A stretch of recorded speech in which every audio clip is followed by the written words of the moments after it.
Asia Pacific മേഖലയിൽ വീണ്ടും യുദ്ധഭീതി നിഴലിക്കുകയാണോ?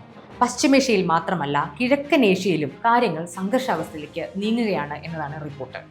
കിഴക്കൻ ഏഷ്യയിൽ വീണ്ടും യുദ്ധഭീതി വളർത്തി വടക്കൻ കൊറിയയും ജപ്പാനും തമ്മിലുള്ള അംഗം മുറുകിക്കൊണ്ടിരിക്കുകയാണ്. സമാധാനം ആഗ്രഹിക്കുന്നുവെങ്കിൽ യുദ്ധത്തിന് തയ്യാറെടുക്കുക എന്ന പുരാതന ലത്തീൻ പഴഞ്ചൊല്ലാണ് ജപ്പാൻ ഇപ്പോൾ പ്രായോഗികമാക്കാൻ ശ്രമിക്കുന്നത്. ഒരു വശത്ത് US, ജപ്പാൻ, ദക്ഷിണ കൊറിയ സഖ്യവും മറുഭാഗത്ത് ചൈന, റഷ്യ, ഉത്തര കൊറിയ അക്ഷവും അണിനിരക്കുമ്പോൾ ഏഷ്യ പസഫിക് മേഖല വീണ്ടും ഒരു വലിയ യുദ്ധഭീതിയിലേക്ക് തള്ളപ്പെടുകയാണോ എന്ന് ലോകം ഉറ്റുനോക്കുകയാണ്. രണ്ടാം ലോക മഹായുദ്ധത്തിന് ശേഷം ആയുധങ്ങൾ ഉപേക്ഷിച്ച ജപ്പാൻ തങ്ങളുടെ ഭാവി സുരക്ഷിതമാക്കാൻ വീണ്ടും സൈനിക ശക്തി വർദ്ധിപ്പിക്കേണ്ട അവസ്ഥയിലാണ് എത്തിനിൽക്കുന്നത്. ഒരു വശത്ത് ഉത്തര കൊറിയ നിരന്തരം മിസൈലുകൾ പരീക്ഷിക്കുമ്പോൾ അതിനെതിരെ ശക്തമായ പ്രതിഷേധവുമായി രംഗത്തെത്തിയിരിക്കുകയാണ് ജപ്പാൻ. എന്നാൽ മറുവശത്ത് സ്വന്തം സൈനിക ശേഷി വൻതോതിൽ വർദ്ധിപ്പിക്കാനും അമേരിക്കൻ നിർമ്മിത ടോമഹോക്ക് ക്രൂയിസ് മിസൈലുകൾ പരീക്ഷിക്കാനും ടോക്കിയോ മടിക്കുന്നുമില്ല. ഇതോടെ ആ മേഖലയിൽ ഒരു പുതിയ ഇരട്ടത്താപ്പ് ചർച്ചയായിരിക്കുകയാണ്. ഓഗസ്റ്റ് 12-ന് ഉത്തര കൊറിയ തങ്ങളുടെ കിഴക്കൻ തീരത്തു നിന്ന് വീണ്ടും ഒരു ബാലിസ്റ്റിക് മിസൈൽ പരീക്ഷിച്ചു. ഒരാഴ്ചക്കിടെ ഉത്തര കൊറിയ നടത്തുന്ന രണ്ടാമത്തെ മിസൈൽ പരീക്ഷണമായിരുന്നു അത്. ഏകദേശം 690 കിലോമീറ്റർ സഞ്ചരിച്ച മിസൈൽ ജപ്പാന്റെ എക്സ്ക്ലൂസീവ് എക്കണോമിക് സോണിന് പുറത്ത് കടലിൽ പതിക്കുകയായിരുന്നു. ഇതിനെതിരെ ബീജിംഗിലെ നയതന്ത്ര ചാനലുകൾ വഴി ജപ്പാൻ കടുത്ത പ്രതിഷേധം രേഖപ്പെടുത്തി. ജപ്പാൻ കടലിലേക്ക് പതിച്ച ഈ മിസൈൽ പരീക്ഷണം പസഫിക് മേഖലയിൽ വലിയ നയതന്ത്രപരമായ തരംഗങ്ങളാണ് സൃഷ്ടിച്ചിരിക്കുന്നത്. വടക്കൻ കൊറിയൻ തലസ്ഥാനമായ പ്യോങ്യാങ്ങിന് സമീപത്തു നിന്നുയർന്ന ഈ മിസൈൽ 100 കണക്കിന് കിലോമീറ്ററുകൾ സഞ്ചരിച്ചാണ് ജപ്പാൻ കടലിൽ പതിച്ചത്. ഇതിനു പിന്നാലെ തെക്കൻ കൊറിയയും ജപ്പാനും തങ്ങളുടെ സുരക്ഷാ ഏജൻസികളുടെ അടിയന്തര യോഗം വിളിച്ചു ചേർക്കുകയും പ്രതിരോധ നിരീക്ഷണ സംവിധാനം ശക്തമാക്കുകയും ചെയ്തു. മേഖലയുടെ സമാധാനത്തിനും സുരക്ഷയ്ക്കും ഉത്തര കൊറിയൻ നടപടി വലിയ ഭീഷണിയാണെന്ന് ജപ്പാൻ പ്രതിരോധ മന്ത്രാലയം വ്യക്തമാക്കി. അമേരിക്കയും ദക്ഷിണ കൊറിയയും തമ്മിൽ നടക്കാനിരിക്കുന്ന വാർഷിക സംയുക്ത സൈനിക പരിശീലനത്തിന് തൊട്ടു മുമ്പാണ് ഉത്തര കൊറിയയുടെ ഈ ശക്തി പ്രകടനം എന്നത് ശ്രദ്ധേയമാണ്. എന്നാൽ ഇതിൽ ഏറ്റവും രസകരമായ കാര്യം മറ്റൊന്നാണ്. ഉത്തര കൊറിയയെ കുറ്റപ്പെടുത്തുന്ന ജപ്പാൻ തങ്ങളുടെ പ്രതിരോധ ശേഷി ക്രമാതീതമായി ഉയർത്തുകയാണ് ചെയ്തത്. അടുത്തിടെ ജപ്പാന്റെ മാരിടൈം സെൽഫ് ഡിഫൻസ് ഫോഴ്സ് തങ്ങളുടെ യുദ്ധക്കപ്പലായ ചോക്കോയിൽ നിന്ന് 1000 മൈൽ ദൂരപരിധിയുള്ള അമേരിക്കൻ നിർമ്മിത ടോമഹോക്ക് ക്രൂയിസ് മിസൈലുകൾ വിജയകരമായി പരീക്ഷിച്ചിരുന്നു. അമേരിക്കയ്ക്ക് പുറത്ത് ഈ മിസൈൽ യുദ്ധക്കപ്പലിൽ നിന്ന് വിജയകരമായി വിക്ഷേപിക്കുന്ന 3ാമത്തെ രാജ്യം മാത്രമാണ് ജപ്പാൻ. രണ്ടാം ലോക മഹായുദ്ധത്തിൽ ഹിരോഷിമയിൽ ആറ്റം ബോംബ് വീണതിന്റെ 81ാം വാർഷികം ആചരിക്കുന്ന അതേ സമയത്താണ് ജപ്പാൻ തങ്ങളുടെ ആക്രമണശേഷിയുള്ള ആയുധ ശേഖരം വർദ്ധിപ്പിക്കുന്നത് എന്നതും ലോക ശ്രദ്ധ ആകർഷിക്കുന്നുണ്ട്. ചൈന, റഷ്യ, ഉത്തര കൊറിയ എന്നിവരിൽ നിന്നുള്ള ഭീഷണി ചെറുക്കാനാണ് ആയുധശേഷി കൂട്ടുന്നതെന്നാണ് ജപ്പാന്റെ വാദം. എന്നാൽ മേഖലയിലെ ഈ ആയുധ മത്സരവും പരസ്പരമുള്ള ആരോപണങ്ങളും കിഴക്കൻ ഏഷ്യയെ എങ്ങോട്ടാണ് നയിക്കുന്നത്? ജപ്പാന്റെ മിസൈൽ പരീക്ഷണത്തിൽ കടുത്ത മുന്നറിയിപ്പുമായി രംഗത്തെത്തിയിരിക്കുകയാണ് ഉത്തര കൊറിയൻ ഭരണാധികാരി കിം ജോങ് ഉന്നിന്റെ സഹോദരി കിം യോ ജോങ്. ജപ്പാന്റെ ഈ നടപടിയോടെ പ്രതിരോധത്തിലൂന്നിയ സൈനിക നയത്തിൽ നിന്ന് മാറി മറ്റുള്ളവരെ മുൻകൂട്ടി ആക്രമിക്കാൻ ശേഷിയുള്ള ഒരു വൻ സൈനിക ശക്തിയായി മാറാനാണ് ടോക്കിയോ ശ്രമിക്കുന്നതെന്ന് ഉത്തര കൊറിയ ആരോപിക്കുന്നു. ജപ്പാൻ വീണ്ടും ഒരു യുദ്ധരാഷ്ട്രമായി മാറുകയാണെന്നും ഇത്തരം ഒരു സൈനിക നീക്കത്തിന് കൃത്യമായി തിരിച്ചടി നൽകുമെന്നും കിം യോ ജോങ് മുന്നറിയിപ്പ് നൽകുകയും ചെയ്തു. ഔദ്യോഗിക വാർത്താ ഏജൻസിയായ KCNA വഴി പുറത്തുവിട്ട പ്രസ്താവനയിലാണ് കിം യോ ജോങ് മുന്നറിയിപ്പ് നൽകിയത്. ജപ്പാന്റെ ഇത്തരം നീക്കങ്ങൾക്ക് മറുപടിയായി ഉത്തര കൊറിയ അടിയന്തരമായി കൂടുതൽ സൈനിക നടപടികൾ കൈക്കൊള്ളണമെന്നാണ് പ്യോങ്യോങ് വ്യക്തമാക്കുന്നത്. അമേരിക്കയുടെ പിന്തുണയോടെ ജപ്പാൻ തങ്ങളുടെ പരിധിക്കുള്ളിലേക്ക് മിസൈൽ ശേഷി വളർത്തുന്നത് മേഖലയിലെ സുരക്ഷയെ വൻതോതിൽ ദോഷകരമായി ബാധിക്കുന്നുവെന്നും സ്വയം പ്രതിരോധത്തിനായി എന്തും ചെയ്യാൻ ഉത്തര കൊറിയ നിർബന്ധിതരാകുന്നുവെന്നും അവർ കൂട്ടിച്ചേർത്തു. US, ജപ്പാൻ, ദക്ഷിണ കൊറിയ സഖ്യവും ഉത്തര കൊറിയയും തമ്മിലുള്ള കൊമ്പ് കോർക്കൽ അടുത്ത ഘട്ടത്തിലേക്ക് കടക്കുമ്പോൾ ഏഷ്യൻ മേഖലയിലെ സമാധാനം പൂർണ്ണമായും തകരുമോ എന്നാണ് ലോകരാജ്യങ്ങൾ ആശങ്കയോടെ നോക്കിക്കാണുന്നത്. ഐക്യരാഷ്ട്രസഭയുടെ വിലക്കുകളും അന്താരാഷ്ട്ര ഉപരോധങ്ങളും കാറ്റിൽ പറത്തിക്കൊണ്ടാണ് വടക്കൻ കൊറിയ തുടർച്ചയായി ബാലിസ്റ്റിക് മിസൈൽ പരീക്ഷണങ്ങൾ നടത്തുന്നത്. മേഖലയിലെ സമാധാനത്തിനും സ്ഥിരതയ്ക്കും ഇത് കടുത്ത ഭീഷണിയാണെന്ന് ജപ്പാനും തെക്കൻ കൊറിയയും ഒരേ സ്വരത്തിൽ പറയുന്നുണ്ട്. എന്തുകൊണ്ടാണ് വടക്കൻ കൊറിയ കൃത്യമായി ഈ സമയത്ത് തന്നെ മിസൈൽ തൊടുത്തുവിട്ടത് എന്ന ചോദ്യത്തിന് ഉത്തരം വളരെ വ്യക്തമാണ്. അമേരിക്കയും തെക്കൻ കൊറിയയും ചേർന്ന് നടത്താനിരുന്ന വാർഷിക സംയുക്ത പരിശീലനങ്ങളാണ് വടക്കൻ കൊറിയയെ പ്രകോപിപ്പിച്ചത്.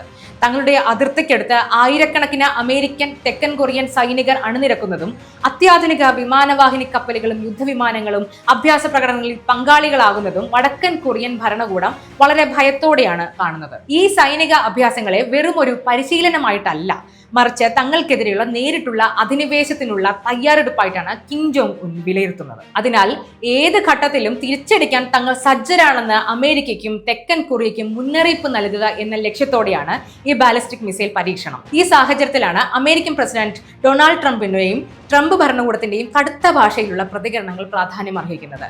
പസഫിക് മേഖലയിൽ അമേരിക്കയുടെ മുൻതൂക്കം ചോദ്യം ചെയ്യാൻ ആരെയും അനുവദിക്കില്ലെന്നാണ് അമേരിക്കൻ നേതൃത്വം നൽകുന്ന സന്ദേശം. ആവശ്യമായി വന്നാൽ പസഫിക് യുദ്ധത്തിന് വരെ അമേരിക്കൻ സൈന്യം തയ്യാറാണെന്ന തരത്തിലുള്ള ശക്തമായ നിലപാടുകളാണ് ഭരണകൂട കേന്ദ്രങ്ങളിൽ നിന്ന് പുറത്തുവരുന്നത്. അമേരിക്ക തങ്ങളുടെ സഖ്യകക്ഷികളായ തെക്കൻ കൊറിയയ്ക്കും ജപ്പാനും നൽകിയിട്ടുള്ള സുരക്ഷാ ഉറപ്പുകളിൽ നിന്ന് ഒരടി പോലും പിന്നോട്ടില്ലെന്ന് വ്യക്തമാക്കുകയും ചെയ്യുന്നു.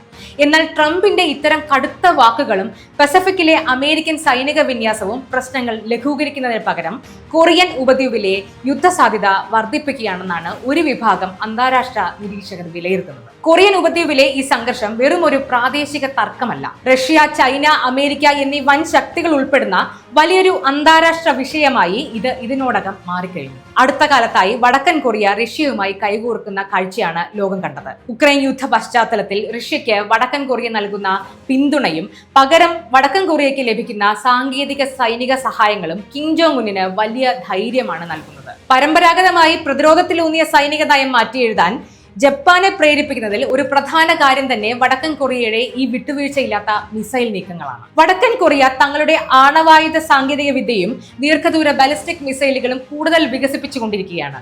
അമേരിക്കൻ ഭൂഖണ്ഡത്തെ പോലും ലക്ഷ്യമിടാൻ ശേഷിയുള്ള മിസൈലുകൾ തങ്ങളുടെ പക്കലുണ്ടെന്നാണ് പ്യോങ്യോങ് അവകാശപ്പെടുന്നത്. ഇത്തരമൊരു സാഹചര്യത്തിൽ ഉപരോധങ്ങൾ കൊണ്ട് മാത്രം വടക്കൻ കൊറിയയെ തടയാൻ സാധിക്കില്ലെന്ന് വ്യക്തമായി കഴിഞ്ഞു. നയതന്ത്ര ചർച്ചകൾ പൂർണ്ണമായും അടഞ്ഞ അവസ്ഥയിൽ സംയുക്ത സൈനിക പരിശീലനങ്ങളിലൂടെ വടക്കൻ കൊറിയയെ പ്രതിരോധത്തിലാക്കാനാണ് അമേരിക്കയുടെയും തെക്കൻ കൊറിയയുടെയും ശ്രമം. എന്നാൽ ഈ നീക്കങ്ങൾ കിം ജോങ് ഉന്നിനെ കൂടുതൽ പ്രകോപിപ്പിക്കുകയും മേഖലയെ വീണ്ടും ഒരു വലിയ സൈനിക ഏറ്റുമുട്ടലിന്റെ വക്കിലെത്തിക്കുകയും ചെയ്യുമോ എന്ന വലിയ ആശങ്ക ലോകമെമ്പാടും നിലനിൽക്കുകയും ചെയ്യും. അതേസമയം ജപ്പാന്റെ പുതിയ സൈനിക നയങ്ങൾക്കെതിരെ കടുത്ത മുന്നറിയിപ്പുമായി റഷ്യൻ പ്രസിഡന്റ് വ്ളാഡിമിർ പുടിനും രംഗത്തെത്തിക്കഴിഞ്ഞിരിക്കുന്നു. രണ്ടാം ലോക മഹായുദ്ധത്തിന് ശേഷം പതിറ്റാണ്ടുകളായി സമാധാനപാത പിന്തുടരുന്ന ജപ്പാൻ തങ്ങളുടെ പ്രതിരോധ നയങ്ങളിൽ വലിയൊരു മാറ്റത്തിന് തുടക്കമിട്ടിരിക്കുകയാണിപ്പോൾ. ജപ്പാൻ അടുത്തിടെ പുറത്തുവിട്ട വാർഷിക ഡിഫൻസ് വൈറ്റ് പേപ്പർ നൽകുന്ന സൂചനകൾ ലോകമെമ്പാടും വലിയ ചർച്ചയായിരിക്കുകയാണ്. 3 വൻ ശക്തികളുടെ ഭീഷണി അത് മുന്നിൽ കണ്ടുകൊണ്ടാണ് ജപ്പാന്റെ നീക്കം എന്നാണ് നയതന്ത്ര വിദഗ്ധർ പറയുന്നത്. ജപ്പാന്റെ അയൽപക്കത്തെ സുരക്ഷാ സാഹചര്യം മുൻപെങ്ങുമില്ലാത്ത വിധം സങ്കീർണമായി കൊണ്ടിരിക്കുകയാണ്. 3 പ്രധാന ആണവ ശക്തികളിൽ നിന്നാണ് ജപ്പാൻ ഇപ്പോൾ ഭീഷണി നേരിട്ടുകൊണ്ടിരിക്കുന്നത്. ഒന്ന് ചൈനയാണ്. ജപ്പാന്റെ ഏറ്റവും വലിയ സ്ട്രാറ്റജിക് വെല്ലുവിളിയായി റിപ്പോർട്ടിൽ ചൂണ്ടിക്കാട്ടുന്നത് ചൈനയാണ്. കിഴക്കൻ ചൈന സമുദ്രത്തിലെ തർക്ക പ്രദേശങ്ങളിലെ സൈനിക സാന്നിധ്യവും പട്രോളിംഗും ജപ്പാനെ ആശങ്കപ്പെടുത്തുന്നുണ്ട്. ചൈന കഴിഞ്ഞാൽ പിന്നെ റഷ്യയും നോർത്ത് കൊറിയയുമാണ്.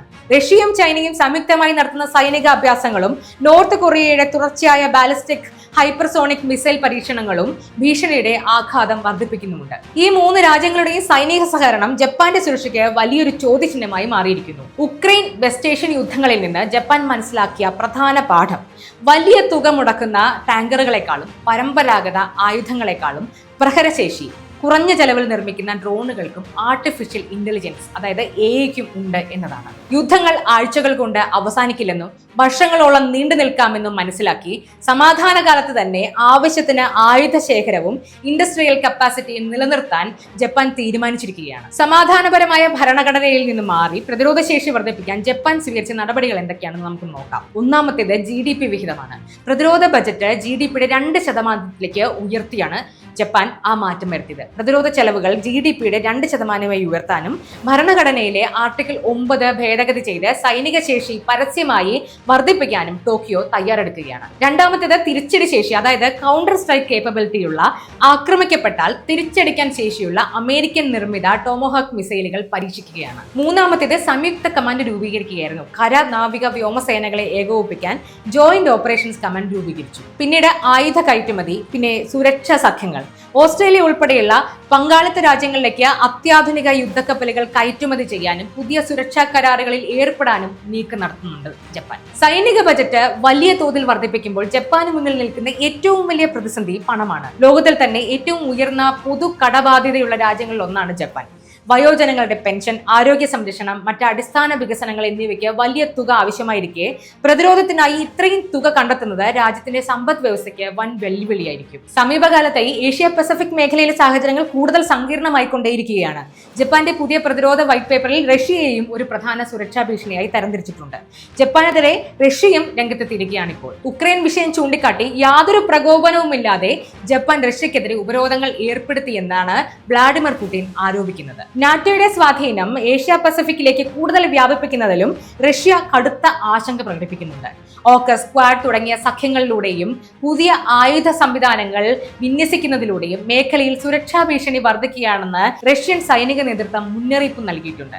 റഷ്യക്കെതിരെ ജപ്പാൻ നിലപാട് കടുപ്പിക്കുമ്പോൾ പസഫിക് ഫ്ലീറ്റിന്റെ യുദ്ധസജ്ജത വർദ്ധിപ്പിക്കാനും മേഖലയിലെ റഷ്യൻ താൽപര്യങ്ങൾ ശക്തമായി സംരക്ഷിക്കാനും പുടിൻ ഉത്തരവിടുകയും ചെയ്തു. റഷ്യ ജപ്പാനെ ഭീഷണിപ്പെടുത്തുന്നില്ലെന്നും അനാവശ്യ പ്രകോപനങ്ങൾ സൃഷ്ടിക്കുന്നത് പാശ്ചാത്യ പിന്തുണയോടെയുള്ള ജപ്പാന്റെ നീക്കങ്ങളാണെന്നുമാണ് മോസ്കോയുടെ നിലപാട്. എന്തായാലും സമാധാനപരമായ ചർച്ചകളിലൂടെ പ്രശ്നപരിഹാരം സാധ്യമാകുമോ, അതോ വൻ ശക്തികൾ തമ്മിലുള്ള ഒരു വലിയ ശക്തി പ്രകടനത്തിലേക്ക് ഇത് വഴിമാറുമോ എന്നത് കാത്തിരുന്ന് കാണേണ്ടിയിരിക്കും.